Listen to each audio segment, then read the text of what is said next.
কত গরম পড়েছিল তাই না?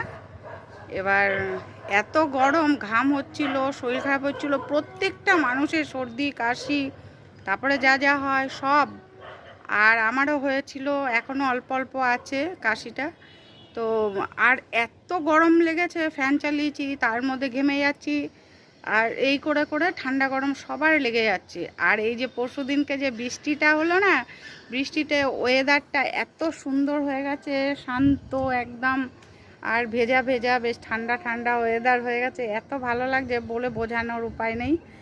আর হচ্ছে এটা প্রত্যেকেরই আমার মনে হয় হচ্ছে, শুধু আমাদের এখানে যে সজনে গাছটা হয়েছিল, সজনে গাছের গোড়াটা পচে গিয়ে পুরো ওই পরশু দিনের বৃষ্টিতে পুরো উপড়ে গেছে। কিন্তু গাছে প্রচুর সজনে ডাঁটা আছে, মনে হয় কেটে ফেলেনি ডাঁটাগুলো, পেড়ে তারপরে মনে হয় কেটে ফেলবে।